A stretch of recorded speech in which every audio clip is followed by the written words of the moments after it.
expansions are a funny subject to a RuneScape player. On paper, a new city, islands, or even a whole new continent sounds super awesome. Loads of new places to explore, content to conquer, and memories to be made.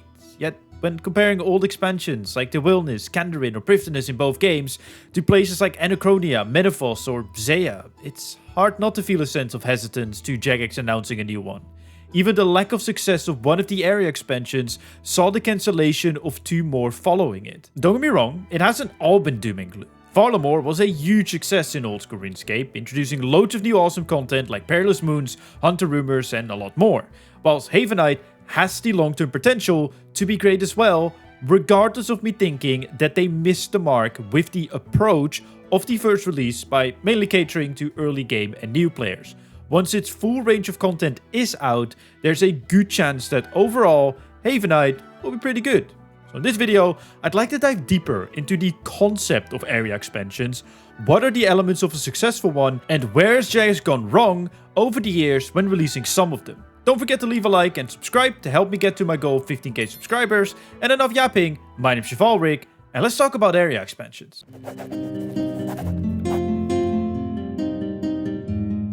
When I think about area expansions in RuneScape, especially more recently, I mainly feel a sense of detachment. It's weird to think that something like the Wilderness or the Kandarin Kingdom, so Seers Village, Ardoin and everything in between, once were area expansions too. Part of it comes from us growing up in those areas, always kind of being there, and part of it comes from the way Jagex approached creating them. If I think about the thieving skill, for example, I instantly think of an area like Ardoin with all the thievable stalls at the market, the NPCs, and to a lesser extent the chest, which actually makes a lot of sense as they were released on the same day. So it's no surprise that Ardoin fits in with the idea of the thieving skill. And funnily enough, no different to today, the entire kingdom wasn't released in one go. Camelot, Catterby and Seers Village were released before Ardoin, with Yanil and the surrounding areas being released a little bit after that. I would argue that if they released these expansions today with the same content it had back then, we would riot in World 66. But times were different in the early 2000s and we were just young kids back then. Over the years, Jagex also explored these areas further with various quests and added content. It became a part of the game's world, somewhere you went throughout your journey to level up, becoming iconic to what RuneScape is to many players, and many of us don't even think about these areas as expansions anymore because they just feel like part of the game's world. When we look at a more modern expansion, a place like Prifddinas is a great example of an area expansion that feels like it also has always been there. Partially because it technically always has been, as ever since the Taranwin Elvenlands were released, there was a big old empty square with Prifddinas written on it, but also because it's such a huge part of your journey when playing through the game, as it functions as the main endgame city for various activities. This doesn't mean it was perfect, especially when it was released. Prif was the hub for anyone whose stats were above 75 to do the Plague's end quest. All the various districts had a lot of meaningful skilling methods. You could even argue too meaningful at the time, as it became the only place to train most of those skills once you unlocked them, taking you away from the rest of the game. Thankfully, over the years this was changed by the addition of new skilling methods elsewhere. Yet, when I think about another empty square that has always been there, Menethos, I kind of feel different about it. Whilst it should feel like a part of the game's world, as it always has been there and something you kind of always wondered about, at least I did, to me, it feels a lot less like a part of my journey throughout the game when training my skills, and there's nothing really to come back to when it comes to fun pieces of content until recently. Sure, the lore of it is that it is an isolated city that tried protecting itself from the plague that raged on in Sophanum.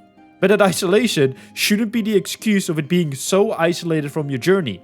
And before you start commenting, of course chef, you're a trim completionist player. It is an area aimed at mid-level players. Already me this genius, I spent more time there going for my trim completion escape than when I was at the level when this content was supposed to be relevant to me. So in a way, it was eventually part of my journey, but I see that as a more optional piece of content, as most players will never reach the point of going for an achievement cape like a trim completion escape, and max cape will be the big goal at the end of the road to them. Over time, like I mentioned, it did become more of an endgame hub, with the thieving method to gather clues, the Emascot boss fight, and the earlier mentioned trim completionist requirements to be completed.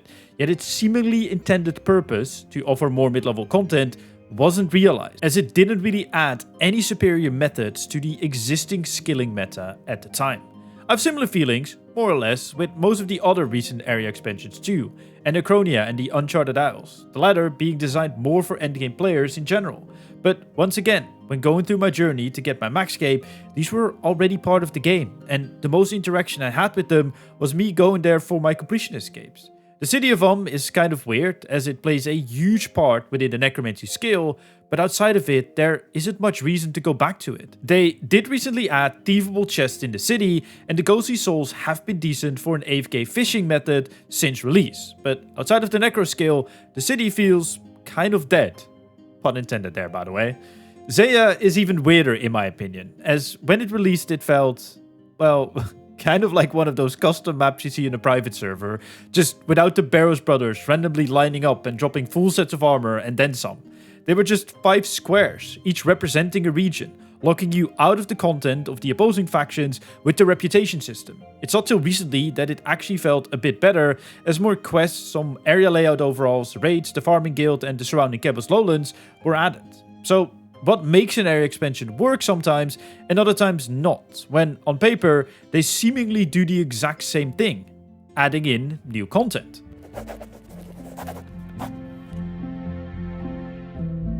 In my most recent review of Havenhythe, I talked about how area expansions should offer something for all stages of play, rather than being unique to specific groups like low-level players. This is mainly about keeping the game interesting for the entirety of the player base and giving everyone something to feel challenged by. The majority of your player base should always want to go there on day one, stay there for a while and interact with the content on a more meaningful level than, oh cool, new continent, I'll check it out and then I'll just return to whatever I was doing before. This was even reflected in the player numbers, as they really didn't change when the continent released. Yeah, that's quite painful. A reason for everyone to go there is something I feel like part 1 of Varlamore did a fantastic job at, as it had content for all sorts of players. Various skilling activities for low and mid-level players, and both the mid-game and end-game PVMers got some content to sink their teeth into, on top of the various quests and other little activities spread around the region. It first released sets the precedent for the general public opinion for a new piece of content. It's no different to a film trilogy. If the first film is disappointing, why would you care for the next one when it initially releases, even if that one is absolutely fantastic? It is also a lot different to the early 2000s when some of the early expansions were released.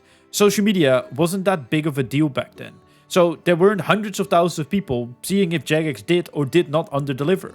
Most likely, the most that they saw, if they saw it at all, was that Jagex released a new area for you to go explore.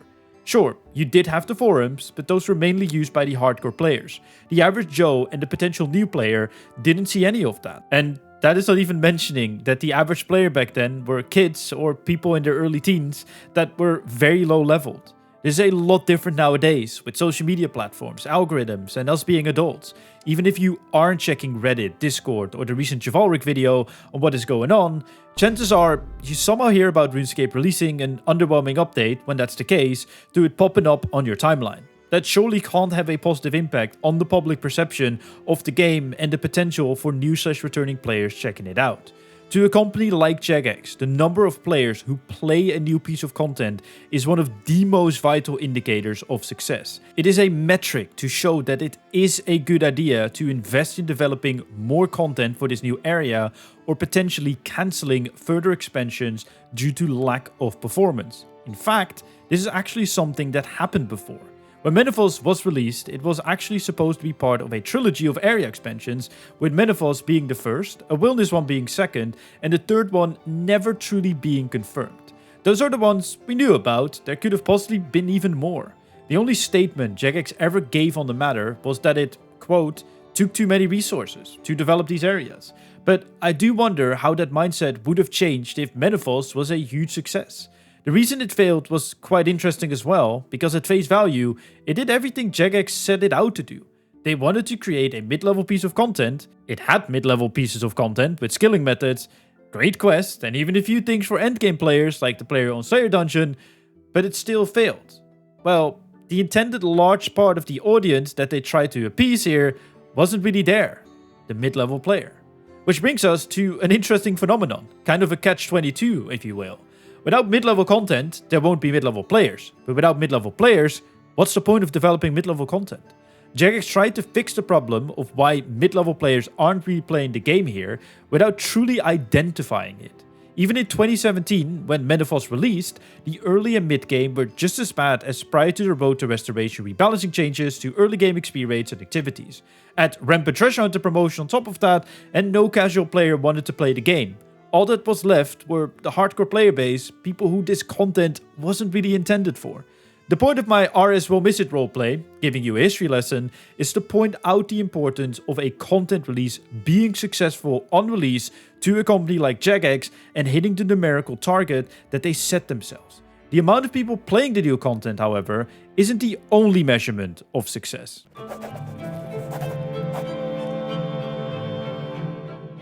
Whilst player numbers on and around release date are some of the most important metrics, fulfilling the content's purpose is another one of those. Not everything has to be an instant gratification, and some updates are simply made with the long term in mind. It is something we sadly see less and less of in the game industry overall, as most content releases are made with the purpose of getting that initial player number spike, and by doing so, getting the earnings to go up. This is very apparent with the last 2 years of roadmaps. Whilst delivered upon and quantity-wise, it not being too bad, most of them didn't add too much quality content to the game that you would go tell your friends about, bar maybe a Massacre and 120 Thieving. Because let's not pretend that the 110 skills are great updates, as in my eyes they are the poster child of updates made to keep the existing player base around, as a lot of the players playing are more high leveled. Ever since the Road of Restoration, this mindset seemingly switched, as many of the updates coming with it are being made with the long-term health of the game in mind. The daily scape and aura removals, the various rebalancings, etc. None of these are shiny new pieces of content like an area expansion or the introduction of a flashy new boss fight with a powerful new weapon. However, they are updates the game needs to be sustainable in the long term.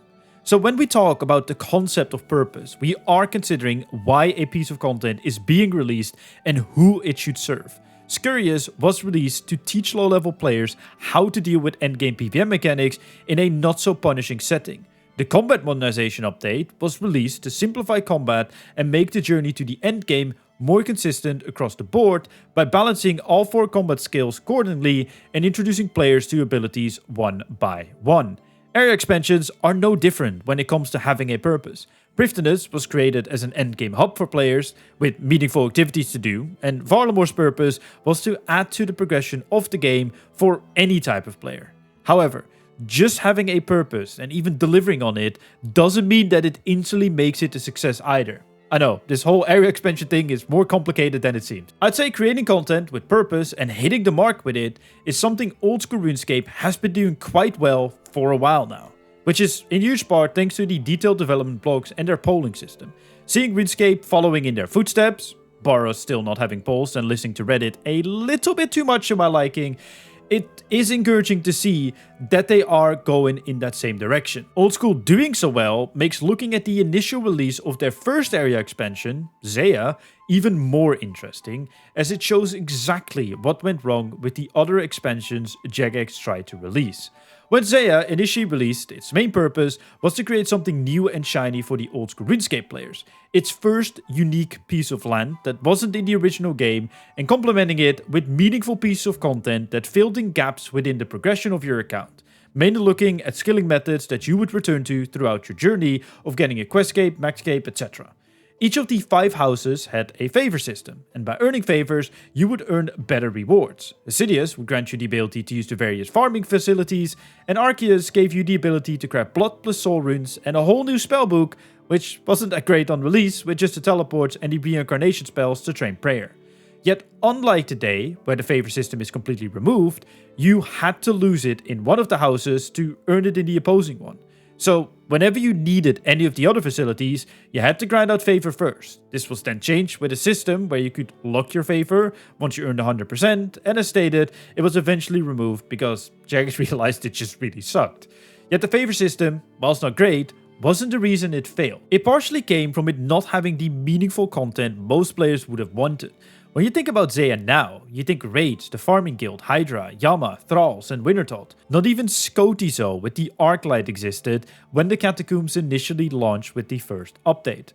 Some of this has improved over the years, but Zeah today still doesn't feel on the level of Varlamore, and whilst the JMods never outright said that Zeah kind of failed, quotes like a fully realized region, content rich on release, and strong identity from day one when pitching Varlamore tells me that they knew Zeah wasn't that great and that the follow-up, Varlamore, had to have those aspects. Unfortunately, the lack of lore and meaningful content on Zeah's release still aren't all the puzzle pieces to understand the not-so-mystery of Zeah and other area expansions failing when they initially released. There is another major piece that plays a big role in this, and that is timing.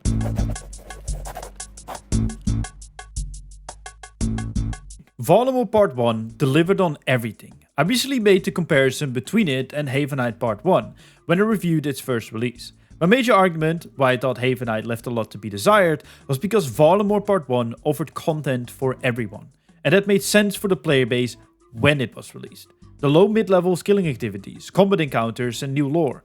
OSRS was ready for a new addition to its game, whilst I think they weren't when Zeah released, and RuneScape isn't either in our current state. To go back to our Zeah comparison, when it originally released, the game was still in its infancy, 3 years after the initial launch of Old School. Many of the quality of life we know today, partially to widely accessible plugins with RuneLite versus the paid OS buddy at the time, weren't there yet. Jagex also didn't really have a direction on where they wanted to take Old School RuneScape. Keep it as much like 07 as possible, or innovate where it makes sense. They chose to innovate and change the core progression throughout the early and mid game by adding various skilling bosses, more emphasis on style weaknesses, introducing bosses like Scurious to teach people the basics of PvM, and changing core systems like Slayer points and block lists to give lower level players more reason to use their points. So it made sense for them releasing a new piece of land, where they had space to create all this new awesome stuff because they filled in a lot of the gaps in the already existing content people already interacted with on a day-to-day basis. Varlamore added to the game, while Zeah tried to fix the game. In my eyes, a similar thing is happening with Havenhythe. Jagex is trying to fix the early and mid game with it, while some of the core broken mechanics are still present. Why do we need a summoning charm saving obelisk? Well, because summoning charms suck to obtain. What about the fish farm, allowing you to gather 4 types of fish really quickly?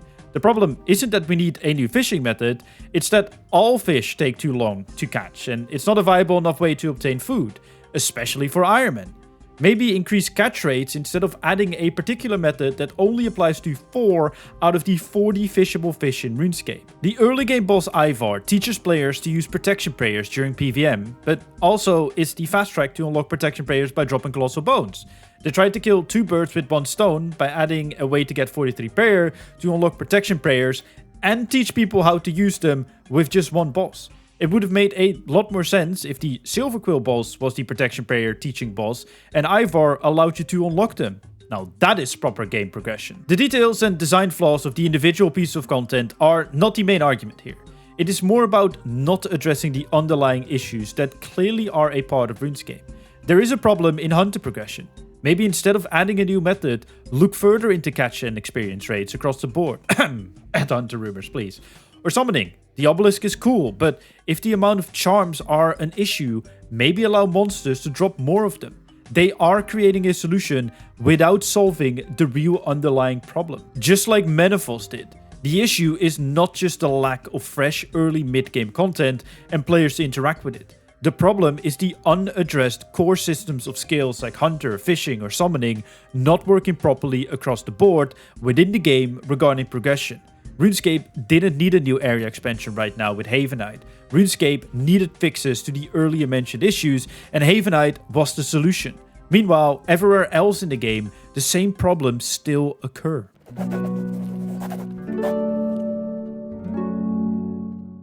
I understand that to us players, it's exciting when a new area is released. Regardless of me being very critical of how Jagex approached Havenhythe, I did have an absolute blast playing through it on stream.